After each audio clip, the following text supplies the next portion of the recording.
Welcome to Icon Ganesh Sir official YouTube channel. Good evening everybody. ఈరోజు మనం ఏ topic ను discuss చేయబోతున్నాము అంటే ఈరోజు ప్రధానంగా మనం డిస్కస్ చేయబోయే టాపిక్ మరి గత 2 రోజుల నుంచి మనము మొదటి యూనిట్ కి సంబంధించినటువంటి టాపిక్ ను డిస్కస్ చేసినాం. సామాజిక నిర్మితి కావచ్చు, సమాజం కావచ్చు, సముదాయం కావచ్చు, వీటిపైన మనం క్లాస్ అనేది తీసుకోవడం జరిగినది. మరి దానికి సంబంధించినటువంటి టాపిక్ పైన ఈరోజు మనం ఎక్స్ప్లెనేషన్ అనేది కూడా చూడబోతున్నాం. దాంట్లో ప్రధానంగా ఇప్పుడు ఎక్స్ప్లెనేషన్ లో భాగంగా ఫస్ట్ ఎగ్జామ్ కండక్ట్ చేస్తున్నాం. ప్రతిరోజు మనం ఎగ్జామ్ కండక్ట్ చేస్తున్నాం. వాటికి సంబంధించిన ఎక్స్ప్లెనేషన్ వీడియోను ఈ రోజు నుంచి మీకు ఎవ్రీడే ఎక్స్ప్లెనేషన్ వీడియో కూడా మీకు అవైలబుల్ గా ఉంటుంది. సో ఎవరైతే సిడిపిఓ ఈఓ ఎగ్జామ్స్ కి ప్రిపేర్ అవుతున్నారో వారి కోసం ఈ యొక్క టెస్ట్ సిరీస్ ను మనం లాంచ్ చేయడం జరిగింది. దానిలో భాగంగా సామాజిక నిర్మితి గురించి పేర్కొన్నవారు ఎవరు? Option A GS Ghurye, option B Emile Durkheim, option C MacIver, option D George Murdock అనే వ్యక్తులను ఇక్కడ మనం చూడడం జరుగుతుంది. సో ఇందులో సామాజిక నిర్మితి గురించి ఎవరు పేర్కొన్నారు అని చెప్పి ఇక్కడ క్వశ్చన్ అడిగినాడు. సామాజిక నిర్మితి గురించి పేర్కొన్నటువంటి వ్యక్తులు ఎవరు అని చెప్పి అడిగినాడు.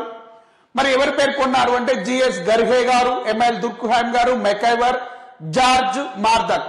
పై వాటిలో సరైనవి గుర్తించండి. ఆప్షన్ 1 ఏబి, ఆప్షన్ 2 బిడి, ఆప్షన్ 3 ఏబిసి, ఆప్షన్ 4 ఏబిడి. ఇందులో రైట్ ఆన్సర్ ఏది అని చెప్పి మనం వెతికితే రైట్ ఆన్సర్ ఏమిటి అంటే ఈ యొక్క ఎమైల్ దుర్ఖామ్ అండ్ జార్జ్ మార్దక్ అనే వ్యక్తులు, ఈ ఇద్దరు వ్యక్తులు మాత్రమే సామాజిక నిర్మితి గురించి పేర్కొనడం జరిగినది అని చెప్తున్నాం. ఎవరు పేర్కొన్నారంటున్నామండి? ఎమైల్ దుర్ఖామ్ మరియు జార్జ్ మార్దక్ అనే వ్యక్తులు మొదటిసారిగా సామాజిక నిర్మితి అనే భావన పైన వీళ్ళు పరిశోధన కొనసాగించడం జరిగింది. ఎవరెవరు పరిశోధన కొనసాగించినారు అంటున్నా ఈ యొక్క ఎమైల్ దుర్ఖామ్, జార్జ్ మార్దక్ అనే వ్యక్తులు అంటున్నాం. ఓకేనా? మరి ఈ యొక్క ఎమైల్ దుర్ఖామ్ అనేవాడు ఈ యొక్క ప్రాచీన కాలంలో, ఏ కాలంలో అంటున్నామండి? ప్రాచీన కాలంలో ఈ యొక్క సోషల్ స్ట్రక్చర్ అనే అంశం గురించి అధ్యయనం చేయడం జరిగినది అంటున్నా. దేని గురించి అంటున్నా? సోషల్ స్ట్రక్చర్ అనే అంశం గురించి ఈయన రీసెర్చ్ చేయడం జరిగినది అంటున్నాం. ఎవరు రీసెర్చ్ చేసినారు అంటున్నా? ఎమైల్ దుర్ఖామ్ అనేవాడు. మరి జార్జ్ మార్దక్ అనే వ్యక్తి 1850వ సంవత్సరంలో ఈయన అమెరికాకు చెందినటువంటి వ్యక్తి. ఇతడు ఈ యొక్క సామాజిక నిర్మితి అనే అంశం మీద పరిశోధనలు కొనసాగించడం జరిగినది అంటున్నాం. ఎవరు అంటున్నామండి? ఈ యొక్క జార్జ్ మార్దక్ అనే వ్యక్తి. మరి ఇంకెవరు అంటున్నామండి? ఈ యొక్క ఎమైల్ దుర్ఖామ్ అనే వ్యక్తులు ఈ యొక్క ప్రాచీన కాలంలో ఒకరు, ఆధునిక కాలంలో ఒకరు ఈ యొక్క సామాజిక నిర్మితి గురించి అధ్యయనం చేయడం జరిగింది. ఇంతకు మీకు తెలుసా సామాజిక నిర్మితి అంటే ఏమిటి? సామాజిక నిర్మితి అంటే ఏమిటి అంటే సంస్థాగత నియంత్రణ లేదా క్రమబద్ధమైన సంబంధాల కోసం ఏర్పాటైనటువంటి వ్యక్తుల అమరికనే మనం ఏమంటాము అంటే సామాజిక నిర్మితి అని చెప్పి పిలుస్తాం. ఏమంటున్నామండి? సామాజిక నిర్మితి అంటే అర్థం ఏమిటి అని నేను అడిగినప్పుడు మీరేమని చెప్పాలి? సామాజిక నిర్మితి అనగా ఏమంటున్నాము అంటే క్రమబద్ధమైన సంబంధాల కోసం ఏర్పాటైనటువంటి, క్రమబద్ధమైన సంబంధాల కోసం ఏర్పాటైన వ్యక్తుల అమెరికనే ఏమంటున్నాం? క్రమబద్ధమైన సంబంధాల కోసం ఏర్పాటైనటువంటి వ్యక్తుల యొక్క అమెరికనే ఏమని చెప్పి పిలుస్తున్నాము అంటే దానిని మనం ఏమంటాము అంటే ఈ యొక్క సామాజిక నిర్మితి అని చెప్పి పేర్కొంటాం. మరి క్రమబద్ధమైన సంబంధాల కోసం ఏర్పాటైనటువంటి వ్యక్తుల అమెరికనే సామాజిక నిర్మితి, సోషల్ స్ట్రక్చర్ అని చెప్తారు అని చెప్పి పేర్కొన్నటువంటి వ్యక్తి ఎవరు అంటే ఆయన పేరే రాడ్క్లిఫ్ బ్రౌన్ అనే వ్యక్తి. ఏం పేరు అంటున్నామండి? రాడ్క్లిఫ్ బ్రౌన్ అనే వ్యక్తి ఈ యొక్క అంశాన్ని గురించి ప్రస్తావించడం జరిగినది అంటున్నాం. ఈ రాడ్క్లిఫ్ బ్రౌన్ అనేవాడు ఏ దేశానికి చెందినటువంటి వ్యక్తి అంటే ఇతడు బ్రిటన్ దేశానికి చెందినటువంటి వ్యక్తి. మరి మెకైవర్ అనేవాడు దేని గురించి తెలియపినాడు? ఈ మెకైవర్ అనేవాడు దేని గురించి తెలియపినాడు అంటే ఈయన సమాజం గురించి పేర్కొన్నాడు. మెకైవర్ అనేవాడు సమాజం గురించి పేర్కొన్నటువంటి వ్యక్తి ఎవరు అంటున్నామండి? మెకైవర్ అనేవాడు సమాజం గురించి పేర్కొనడం జరిగినది అని చెప్తున్నాం. ఎవరు పేర్కొన్నారు? సో మెకైవర్ అనే వ్యక్తి. మరి మెకైవర్ గారు ఏమన్నారు అంటే society is a social network అన్నాడండి. ఏమన్నాడండి? Society is a social network అని పేర్కొన్నది ఎవరు అంటే according to MacIver society is a social network. Okay, ఎవరు పేర్కొన్నారంటున్నామండి? మెకైవర్ గారు ఏమన్నారండి? Society is a social network అని చెప్పి పేర్కొనడం జరిగినది అంటున్నా. ఓకేనా? ఎవరు పేర్కొన్నారు? యొక్క మెకైవర్ అనేవాడు ఈ ముచ్చటను చెప్పినాడు అని చెప్పి మనం మాట్లాడుతా ఉన్నాం. మరి ఈ సోషల్ స్ట్రక్చర్ మీద రీసెర్చ్ చేసినటువంటి వ్యక్తులు ఎవరు? ఎమైల్ దుర్ఖాన్ అండ్ జార్జ్ మార్దాక్ అనే వ్యక్తులు. ఓకేనా? మరి GS Ghurye father of Indian sociology అంటున్నా. జిఎస్ గర్హే గారిని నేను ఏమంటున్నామండి? ఫాదర్ ఆఫ్ ఇండియన్ సోషియాలజీ అని చెప్పి పిలవడం జరుగుతుంది అంటున్నా. సార్ ఎవరిని పిలుస్తున్నాం ఫాదర్ ఆఫ్ ఇండియన్ సోషియాలజీ అని చెప్పి? ఈ యొక్క జిఎస్ గర్హే గారిని ఏమంటున్నాము అంటే ఫాదర్ ఆఫ్ ఇండియన్ సోషియాలజీ అని చెప్పి పిలుస్తున్నాం. ఓకేనా? రైట్. ఈ విధంగా ఈ అంశాలు వచ్చినాయి.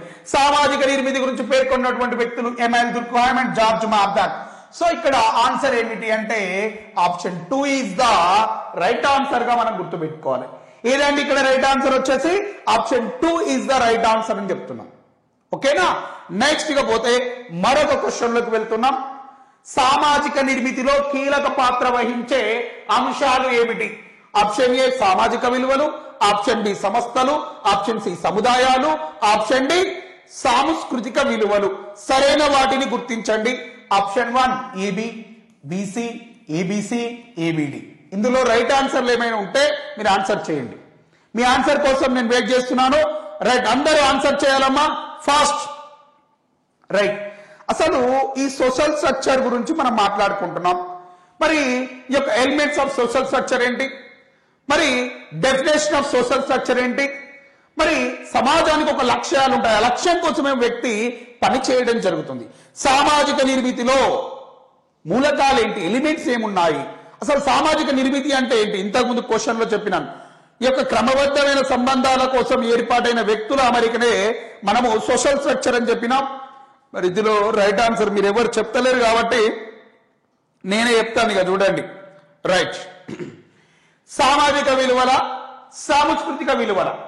మరి ఈ సామాజిక విలువలను గనక సాంస్కృతిక విలువలను గనక తీసుకుంటే ఇవి రెండు ఏమంటున్నామంటే ఎలిమెంట్స్ ఆఫ్ సోషల్ స్ట్రక్చర్ అని చెప్తున్నా. ఏమంటున్నామండి? Elements of social structure. ఏమంటున్నామండి? ఈ రెండింటిని ఎలిమెంట్స్ ఆఫ్ సోషల్ స్ట్రక్చర్ గా మనం రికగ్నైజ్ చేస్తున్నాం. వేటిని బేట? సామాజిక విలువలను, యొక్క సాంస్కృతిక విలువలను, యొక్క సోషల్ నామ్స్ అంటున్నాం, ఈ యొక్క కల్చరల్ నామ్స్ అంటున్నాం.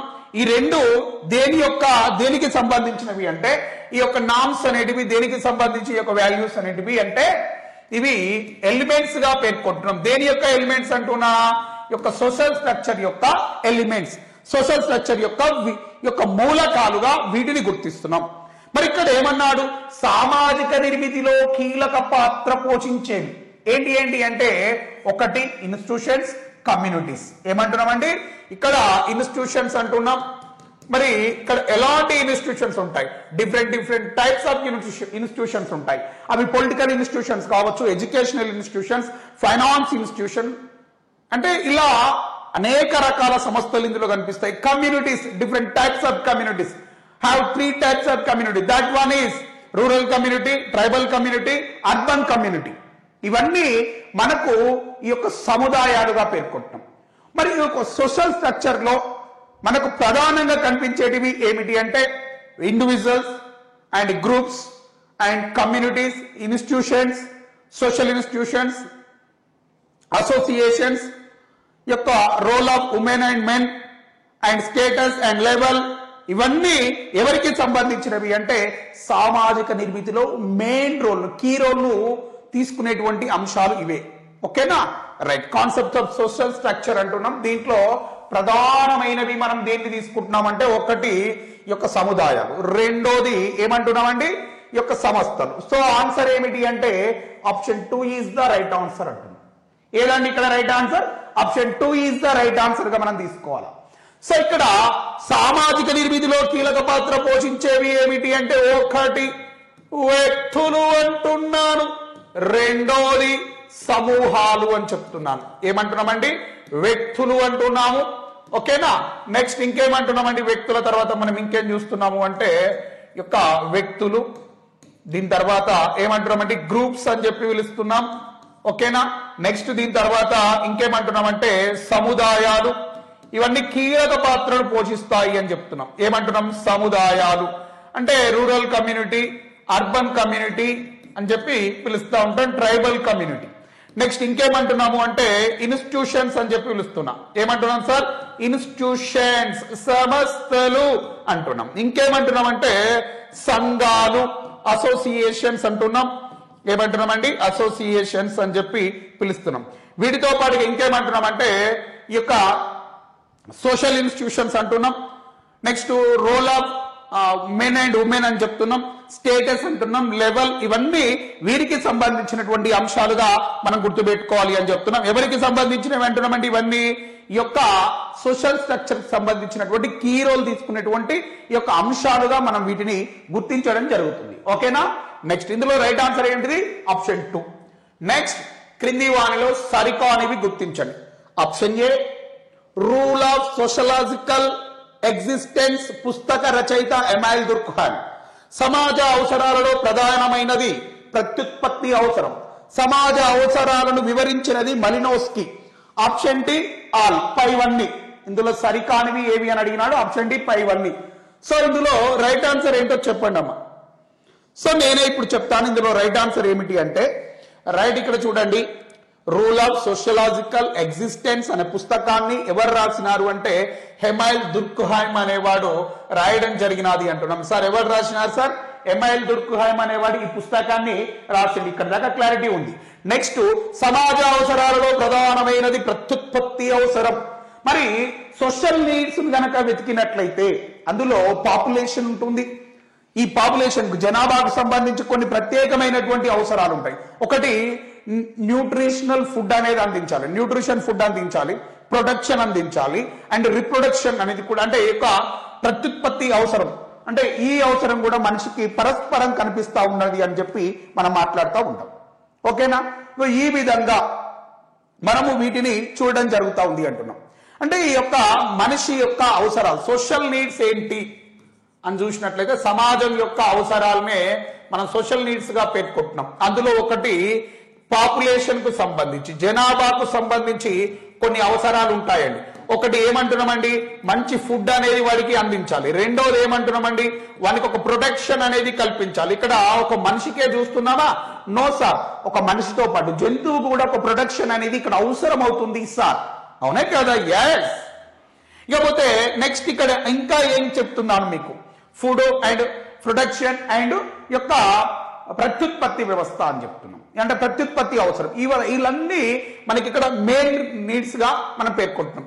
సమాజ అవసరాలను వివరించినది, సోషల్ నీడ్స్ గురించి వివరించింది మలినోస్కీ అని ఇచ్చినాడండి. No no no no no no no, Malinowski కాదు. సమాజం యొక్క అవసరాలను గురించి వివరించినది యొక్క society have social needs. That one ఇది ఎక్స్ప్లెనేషన్ ఇచ్చింది ఎవరు అంటే కింగ్స్లే డేవిడ్ అనే వ్యక్తి. ఎవరు అంటున్నామండి? కింగ్స్లే డేవిడ్ అనే వ్యక్తి వీటి గురించి ప్రస్తావించడం జరిగింది అంటున్నాం. సార్ ఎవరు ప్రస్తావించినారు అంటున్నామండి? కింగ్స్లే డేవిడ్ అనేవాడు దేని గురించి ప్రస్తావించినాడు అంటే సమాజ అవసరాలను గురించి ఆయన ప్రస్తావించడం జరిగినది అంటున్నా. సారు ఎవరు? కింగ్స్లే డేవిడ్ అనే వ్యక్తి. ఓకేనా? రైట్. సో ఇందులో రైట్ ఆన్సర్ ఏమిటి అంటే సరికానిది అడిగినాడు కాబట్టి option C is the wrong answer. సరికానివి అడిగినాడు. దాన్ని చూసుకొని మనం ఏమంటాలి? సమాజ అవసరాలను వివరించినది మలినోస్కీ కాదండి, కింగ్స్లే డేవిడ్ అనేవాడు వివరించినాడు. నెక్స్ట్ క్వశ్చన్, గ్రామీణ సముదాయంలో సజాతీయత ఎక్కువ. ఓకేనా? నగర సముదాయంలో స్థరీకరణ తక్కువగా ఉంటుంది. గిరిజన సముదాయంలో గతిశీలత ఎక్కువగా ఉంటుంది. పై వాటిలో సరైనవి గుర్తించండి. Option 1A B C ABC. ఇందులో రైట్ స్టేట్మెంట్ ఏది అని చెప్పి కరెక్షన్ అంటే కరెక్ట్ ఆన్సర్ ఏది అని చెప్పి అడుగుతున్నాడు. ఇప్పుడు చూడండి, సజాతీయత, హోమోజినిటీ అని చెప్పి పిలుస్తున్నాం. ఏమంటున్నామండి? హోమోజినిటీ అని చెప్పి పిలుస్తా ఉన్నా.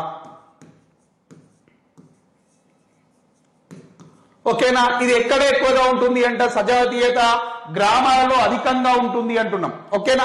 స్థరీకరణ అంటున్నాం, స్ట్రాటిఫికేషన్ అని చెప్పి పిలుస్తున్నా. ఏమంటున్నామండి? స్ట్రాటిఫికేషన్ అని చెప్పి మనం మాట్లాడుతూ ఉన్నాం. ఓకేనా? నెక్స్ట్ గతిశీలత అంటున్నా, మొబిలిటీ అని చెప్తున్నాం. ఏమంటున్నామండి? మొబిలిటీ అని చెప్పి పిలుస్తున్నాం. ఇప్పుడు గ్రామీణ సముదాయాలు, రూరల్ కమ్యూనిటీలో యొక్క హోమోజెనిటీ అనేది ఎక్కువగా ఉంటుందంట, మోర్ దాన్ అని చెప్తున్నాడు. స్థరీకరణ, స్ట్రాటిఫికేషన్ అని లెస్ దాన్ అంటున్నాడు. గతిశీలత మోర్ దాన్ అని చెప్పి పిలుస్తున్నాడు ట్రైబల్ కమ్యూనిటీలు. ఇందులో సరైనటువంటి స్టేట్మెంట్ ఏది అని చెప్పి అడిగినాడు. ఇందులో సరైనటువంటి స్టేట్మెంట్ ఏది అని అడిగినప్పుడు మనం వెంటనే ఏం చెప్పాలి? ఇందులో సరైనటువంటి స్టేట్మెంట్ గా మనం దేన్ని పిలుస్తున్నామంటే గ్రామీణ సముదాయంలో సజాతీయత అనేది ఎక్కువగా ఉంటుంది. ఎస్ అంటే గ్రామీణ సముదాయంలో అందరూ ఈ యొక్క ఒకే వర్గానికి చెందినటువంటి వ్యక్తులు ఇక్కడ మనకు కనిపించడం జరుగుతుంది అంటున్నాం. ఎక్కడ అంటున్నామండి? ఈ యొక్క గ్రామీణ సముదాయంలో. ఓకేనా?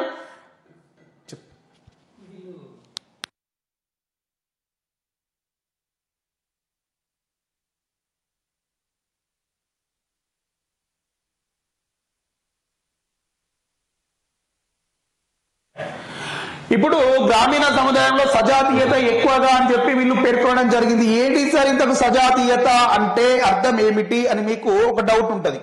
అంటే ఇక్కడ ఏమైతుంది అంటే వాళ్ళంతా ఒకటే అనే భావనను కలిగి ఉంటారు. కొన్ని కుటుంబాలు ఉంటాయి, అవి ఒకే సామాజిక వర్గానికి చెందినటువంటి కుటుంబాలను మనం ఇక్కడ చూడడం జరుగుతుంది. సో ఇక్కడ సజాతీయత అనేది ఎక్కువగా కనిపించడం జరుగుతుంది అని చెప్పి మనం మాట్లాడుతున్నాం. అదే నగరాలకు వెళ్ళినట్లయితే సజాతీయత అనేది తక్కువగా ఉంటుంది. విభిన్న కులాలు, విభిన్న మతాల వారు ఇక్కడ నగరాలలో కనిపిస్తున్నారు. మరి దాంట్లో విజాతీయత అనేది ఎక్కువగా ఉంటుంది, సజాతీయత తక్కువగా ఉంటుంది. సో ఇది రైట్ ఆన్సర్ అండి. ఇకపోతే నగర సముదాయంలో స్థరీకరణ తక్కువగా ఉంటుంది అని ఇచ్చినాడు. ఇప్పుడు గ్రామీణ సముదాయంతో కంపేర్ చేసుకున్నట్లయితే గ్రామీణ సముదాయంలో స్థరీకరణ అనేది చాలా తక్కువగా ఉంటుంది. ఉన్నత వర్గాల వారిని అధమ వర్గాల వారు రీచ్ అవ్వడం చాలా పాజిబుల్ అయ్యేటువంటి అంశం కాదు. కానీ నగరాలలో వానికి స్కిల్కు పని చెప్తారు. ఇక్కడనేమో క్యాస్ట్ పైన డిపెండ్ అయ్యి వాటి యొక్క స్ట్రాటిఫికేషన్ అనేది హైయా లోనా అనేది తెలుస్తుంది. కానీ పట్టణ ప్రాంతాల్లో, నగర సముదాయాలలో ఏముంటది అంటే వన్ స్కిల్ తో మాత్రమే పని ఉంటుంది. ఇక్కడ ఏ విధంగా ఉంటుంది అంటే స్థరీకరణ అనేది ఎక్కువగా ఉంటుంది. వానికి స్కిల్ ఉంది అనుకోండి, ఎక్కువ మొత్తంలో డబ్బు సంపాదిస్తాడు. ఇక్కడ స్థరీకరణ అనేది బేస్డ్ ఆన్ క్యాస్టిజం. కానీ నగర ప్రాంతాలలో అయితే స్థరీకరణ అనేది, స్ట్రాటిఫికేషన్ అనేది దేన్ని బేస్ చేసుకుని ఉంటుంది అంటే మనీని బేస్ చేసుకుని ఇక్కడ స్ట్రాటిఫికేషన్ అనేది ఉంటుంది. సో ఇక్కడ స్థరీకరణ నగర ప్రాంతాలలో ఎక్కువగా ఉంటుందా తక్కువగా ఉంటుందా? నగర ప్రాంతాలలో ఎక్కువగా ఉంటుంది. కానీ ఇక్కడ ఏమన్నాడంటే లెస్ దాన్ అని ఇచ్చినాడు. ఇది తప్పండి. గిరిజన సముదాయంలో గతిశీలత ఎక్కువగా ఉంటుంది అంటే మొబిలిటీ అని చెప్పినాం. వలసలు వెళ్తారా? గ్రామీణ ప్రాంతాల నుంచి తక్కువగా వలసలు వెళ్తారని చెప్పినాం. ప్రస్తుత ట్రెండింగ్ ఏంది అంటే గ్రామీణ ప్రాంతాల్లో నుండి వలసలు ఎక్కువ మొత్తంలో వెళ్తున్నాయి అని చెప్పినాం. నగర సముదాయాల నుంచి అర్బన్ కమ్యూనిటీని మొబిలిటీ అనేది చాలా తక్కువ మొత్తంలో ఉంటుంది. వాళ్ళు ఇతర ప్రాంతాలకు కూడా వెళ్ళడానికి ఆసక్తి కూడా చూపించడం జరుగుతుంది. ఇప్పుడు నేను సిద్దిపేట నుంచి హైదరాబాద్ కి మైగ్రేట్ అయ్యాను. హైదరాబాద్ నుంచి అమెరికానో బ్రిటనో వెళ్ళాలి అనుకుంటాం. సో ఇట్లా ఈ యొక్క అర్బన్ కమ్యూనిటీలో మొబిలిటీ అనేది కొంచెం ఎక్కువగా ఉంటుంది. అదే తీసుకుంటే తక్కువ మొత్తంలో కూడా ఉంటుంది. కానీ ట్రైబల్ కమ్యూనిటీలో మొబిలిటీ అనేది చాలా ఎక్కువగా ఉంటుంది అని ఇచ్చినాడు. సో ఇక్కడ ట్రైబల్ కమ్యూనిటీలో వాళ్ళు ఇతర ప్రాంతాలకు, పట్టణ ప్రాంతాలకు వలస వెళ్ళడానికి అస్సలు వాళ్ళు ఇంట్రెస్ట్ అనేది చూపించారండి. ఓకేనా? రైట్. సో కాబట్టి ఇక్కడ ఏమంటున్నాం, గతిశీలత అనేది చాలా తక్కువ మొత్తంలో ఉంటుంది, మొబిలిటీ అనేది less than in tribal community. ఈ యొక్క stratification less than in urban community అని ఇచ్చినాడు. బట్ ఈ యొక్క stratification more than in urban community అని చెప్తున్నాం. ఓకేనా? ఈ యొక్క homogeneity more than in rural community. ఓకేనా? ఈ స్టేట్మెంట్ అనేది రైట్, ఇది రాంగ్, ఇది wrong. So option A is the right answer. Option 1 is the right answer గా మనం రికగ్నైజ్ చేయాలి. ఇక్కడ అర్థమైతుందా? Next one more question. సామాజిక నియంత్రణ సాధనాలను గుర్తించండి. ప్రజాభిప్రాయం, నాయకత్వం, నియంత్రిత చట్టాలు, ఏమంటున్నామండి సాంస్కృతిక విలువలు. పై వాటిలో సరైనవి ఏవి అని చెప్పి అడుగుతా ఉన్నాడు. ఇందులో సరైనవి ఏవి అని చెప్పి అడిగినప్పుడు మనం ఏం చూడాలి? ఇందులో సరైనవి ఏవి అని అడిగినాడు. సామాజిక నియంత్రణ సాధనాలు అని అడిగినాడు కదా. ఇంతకు సామాజిక నియంత్రణ సాధనాలు ఏంటి? ఆప్షన్ ఏ ప్రజాభిప్రాయం, ఆప్షన్ బి నాయకత్వం. ఈ రెండే. So option 1 is the right answer. సామాజిక నియంత్రణ సాధనాలుగా మనం వేటిని గుర్తిస్తున్నాం? నాయకత్వం కావచ్చు, ప్రచారం కావచ్చు, ప్రజాభిప్రాయం కావచ్చు, బృంద నియంత్రణ కావచ్చు, వ్యవస్థ నియంత్రణ కావచ్చు, కళా సాహిత్యం కావచ్చు, మద్యం కావచ్చు, విద్య కావచ్చు, మద్యం కాదు, మతం కావచ్చు, విద్య కావచ్చు. ఇవన్నీ సామాజిక నియంత్రణ సాధనాలు అని చెప్పి పిలుస్తున్నాం. ఏంటి అంటున్నామండి? ఇందులో ఏ బి అనేది రైట్ ఆన్సర్. వీటితో పాటుగా యొక్క కళ అండ్ సాహిత్యము ఇది నియంత్రించగలుగుతుంది. మతం ఇది కూడా నియంత్రించగలుగుతుంది. ఓకేనా? రైట్. ఇంకేమంటున్నామంటే ఈ యొక్క గ్రూప్ కంట్రోలింగ్ అని చెప్పి పిలుస్తున్నాం. బృంద నియంత్రణ అని చెప్తున్నాం. ఏమంటున్నామండి? బృంద నియంత్రణ అని చెప్పి మాట్లాడుతున్నాం. నెక్స్ట్ దీని తర్వాత ఇంకేమంటున్నామంటే పబ్లిసిటీ, లైక్ ప్రచారము అని చెప్పి మాట్లాడుతున్నా. ఓకేనా? దీని తర్వాత ఇంకేమంటున్నామండి? ఈ యొక్క ఎడ్యుకేషన్ అని చెప్పి పిలుస్తున్నాం. ఏమంటున్నామండి? ఎడ్యుకేషన్. ఇవన్నీ ఇక్కడ మనకు ప్రధానంగా కనిపించడం జరుగుతుంది అంటున్నాం. ఏమంటున్నామండి? ఆర్ట్ అండ్ కల్చర్, రిలీజియన్ అంటే group controlling, publicity, education, leadership, యొక్క ఒపీనియన్, ఇవన్నీ యొక్క కంట్రోలింగ్ అంటే సోషల్ కంట్రోలింగ్ ను ప్రధానమైన అంటే అందులో ప్రధానమైన కాన్సెప్ట్స్ గా వీటిని గుర్తించడం జరుగుతుంది. ఈ ప్రచార ఇవన్నీ నియంత్రణ సాధనాలుగా మనం గుర్తిస్తున్నాం. మరి ఈ సోషల్ నామ్స్ కానీ ఈ యొక్క యాక్ట్స్ కానీ ఇవన్నీ యాజ్ పర్ కాన్స్టిట్యూషన్ కావచ్చు, కొన్ని కల్చరల్ నామ్స్ కావచ్చు, ఇవి ఇక్కడ కనిపిస్తూ ఉంటాయి. ఇవి సామాజిక విలువలు, నియంత్రిత విలువలలో మనకు కనిపించడం జరుగుతుంది. ఓకేనా? సామాజిక నియంత్రణ కలిగి ఉండేది ఈ అంశాలు. So option A and B అనేది రైట్ ఆన్సర్. సో మీకు ఈ యొక్క ఈఓ సిడిపిఓ సంబంధించినటువంటి టెస్ట్ సిరీస్ రాయాలి అనుకుంటే రోజు ఎగ్జామ్ లో పార్టిసిపేట్ చేయండి. ఈవినింగ్ టైంలో మీకు లైవ్ ఎక్స్ప్లెనేషన్ కూడా మేము అందించడం జరుగుతుంది వీడియో రూపంలో. Thank you all of you. సదా మీ విజయాన్ని కోరుకునే మీ ఐకాన్ గణేష్ సార్. జై భారత్.